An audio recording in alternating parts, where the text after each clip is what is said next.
Greetings, everyone. Happy Monday. Glenn Kellaway back from Grand Rapids, Michigan, where I had an amazing weekend. I have 2 or 3 videos I want to do, and I'm trying to decide which order to do them.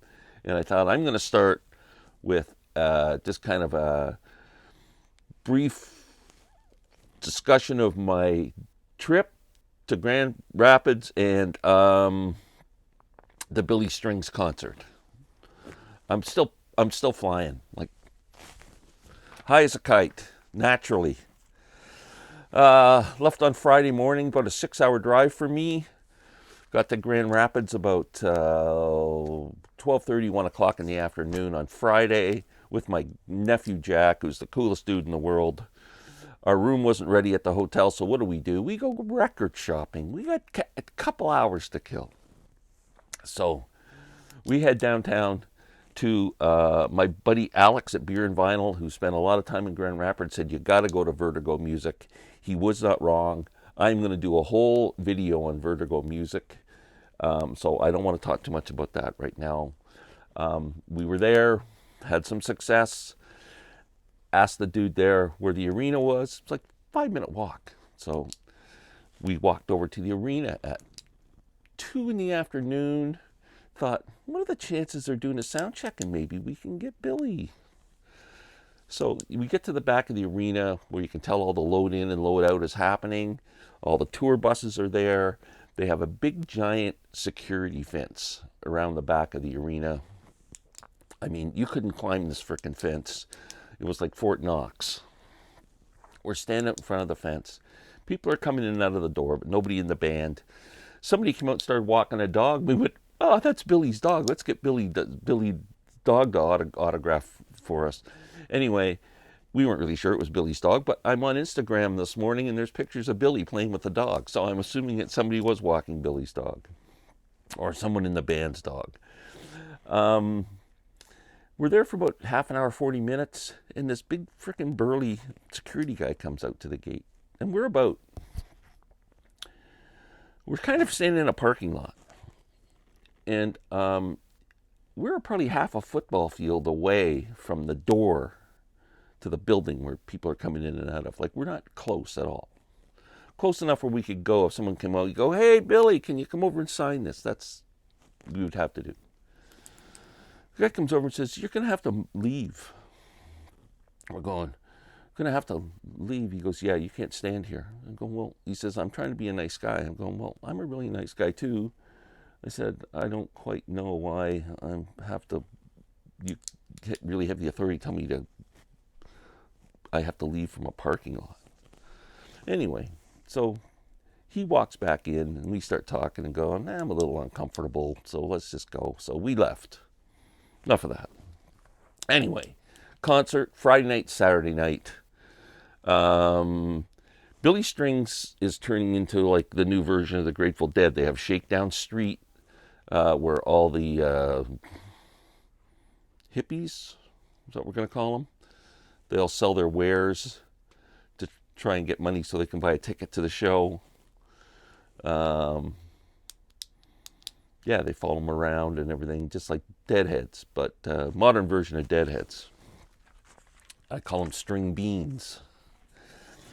So we get into the arena around 6:30 when the gates open. Go to the merch counter. The merch line is freaking 300 people deep. It's deep. Show doesn't start till 8, so let's get in the merch line. We wait. It moved fairly quickly. They had like 4 people serving, and they had a line like in a bank, when you go around like the cattle line kind of. And it moved really quickly. We got up, but we waited half an hour. So I got a hat, Billy Strings Highway Prayers. I got a t-shirt with strings on it. And yeah, happy as a lark. Go to our seats. We are, it's a hockey arena. I'd say that it probably holds about, I'm guessing 10 to 12,000 people were there, maybe 10,000. Total guess on my part. I could be out by a couple thousand here and there, but full capacity. We were in the second level, third row, kind of stage at one end. We were kind of just behind the far blue line at the other end, about 2/3 of the way down, and then looking kind of on an angle down towards the stage. We weren't extremely close, but we were fine. Billy comes out, and the sound, first thing I noticed is the sound is absolutely incredible. I have never heard better sound in an arena setting before. I've heard very few concerts with as good a sound system. I don't know what they're doing in there, man, but wow. Note perfect. You could hear everything anybody said. You could hear every little instrument, every I just 20 out of 10 on the sound system. Fantastic.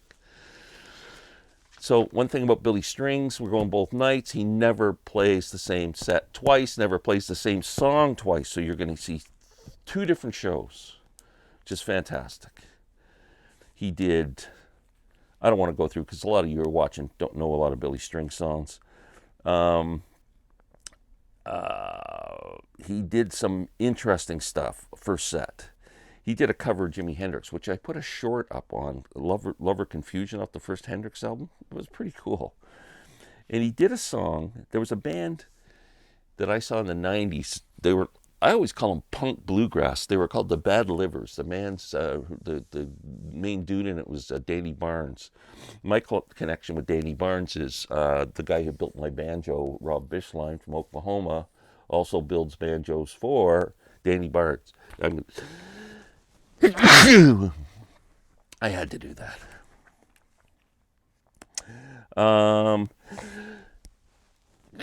Excuse me.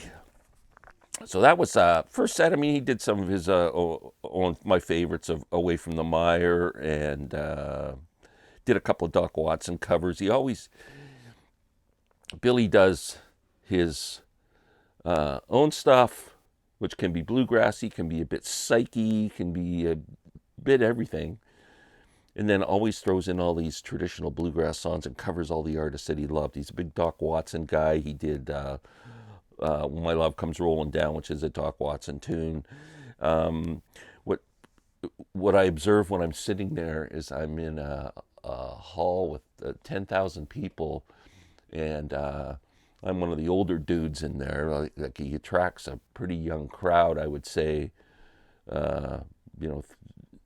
30-ish is probably, I would say the age of 30 is probably the average age. There are people older, obviously, but and he plays these bluegrass songs, and they're up dancing and carrying on and loving it. Now, if you would have told any of those dudes who are probably sitting at home listening to, I don't know, Foo Fighters or something, that they're listening to, you're listening to traditional bluegrass music, and they're loving it. It's really cool. It's really cool. In the second set, again, he does a couple more Doc Watson songs. He does some real psychedelic, heavy guitar stuff where that just wailing on the guitar, man, crazy. He closed with Dust in a Baggie, which is kind of a cool bluegrass song that he wrote. Then they came back, did an encore of a song called Wait a Minute, which is a beautiful song by a classic bluegrass band called The Seldom Seen. And then he did another classic bluegrass song called Roll On Buddy. Fantastic night. Just went home, just back to our hotel, just like buzzing. Saturday, we get up, we drive to what used to be my favorite town in Michigan, Lansing, East Lansing, Michigan. I think Grand Rapids is number one now. To go to another record store there called FBC, Flat, Blatt, and Circular store I've always liked. And we went there. We were going to go to Elderly Instruments and check out banjos and guitars and stuff, but we just didn't have time. So we had some success there, which I will talk about tomorrow. And then back for night two. Found some great, went back to the Vertigo music late in the day, and I asked the guy if there's any cool place to eat. Like, I felt like having a pizza for some reason. He goes, yeah, there's a Italian sports bar, Peppino's. If you're ever in Grand Rapids, go to Peppino's. This place is awesome. The food's incredible. I had the best pizza I've ever eaten. Anyway, back to the show for night 2. First set. He did a lot of songs off of the new album Highway Prayer, and My Alice, 7 Weeks in County, uh, Malfunction Junction. I just love those songs. They're great. He had a great first set. He ended with a great bluegrass song called Little Maggie, but he plays it like a rock song. I mean, people just go nuts. It's fantastic. Good second set, but I said first set on second night. I said to my nephew Jack, I thought Billy didn't seem to have the same, like he was real chatty and everything the first night, and he's got a real cool personality, and I loved it when he talks because he's really a cool dude. And I said that he didn't talk as much tonight, and thought he was maybe music. It was fantastic, but I thought that's just a little different than night 1. Comes out night 2 and does the song Leadfoot, which was kind of like he had a single of it off the thing. It's kind of like a fast, I don't know how to describe it, but it's pretty much of a rocker. My favorite bluegrass band from the 70s, Newgrass Revival, he covered a song called Whisper My Name, which was fantastic.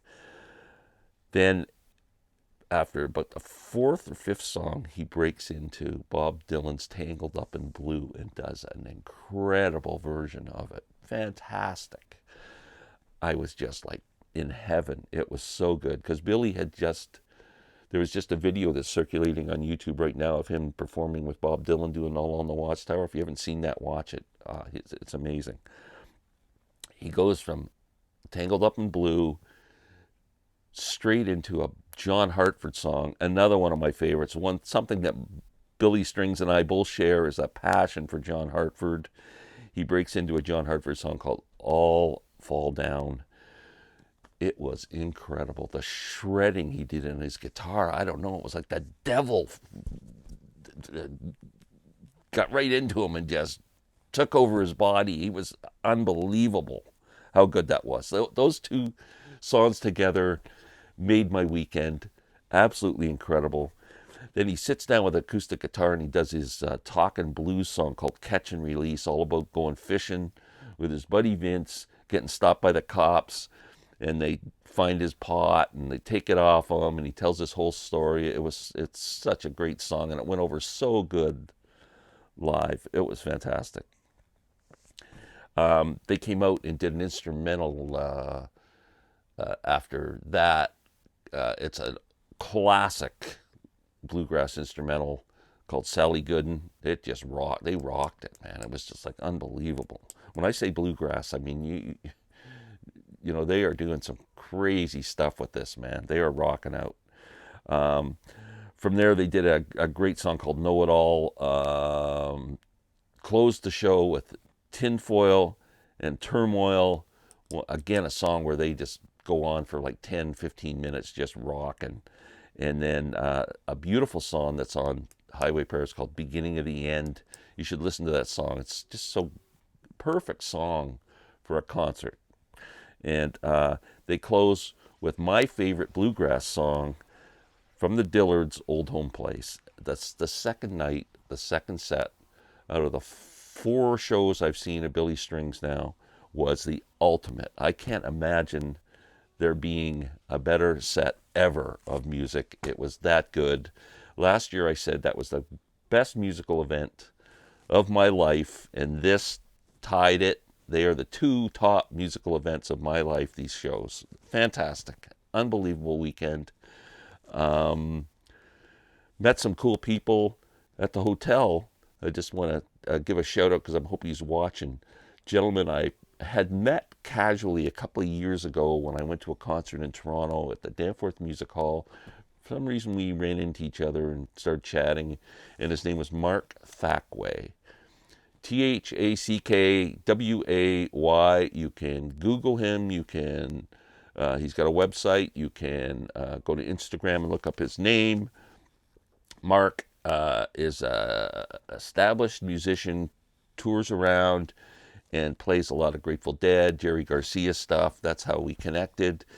He saw I was wearing a Dead and Company T-shirt, and that's how we started talking. We went, hey, we met before. So anyway, I wanted to mention, give a shout out to Mark and Wendy, and I hope you guys had as great a time as us. And I'm looking forward to coming to see you play, Mark. Great. I got how many albums? Maybe about 12 to 15 albums that I brought home to show you in CD and vinyl. I'm excited to do that, but I can only do one video a day. And I want to talk about Vertigo Music. Herm, if you're watching this, you're a great dude. And everyone have a great day. I'm still flying crazily high. I'm glad there's a roof here. I would just fly away.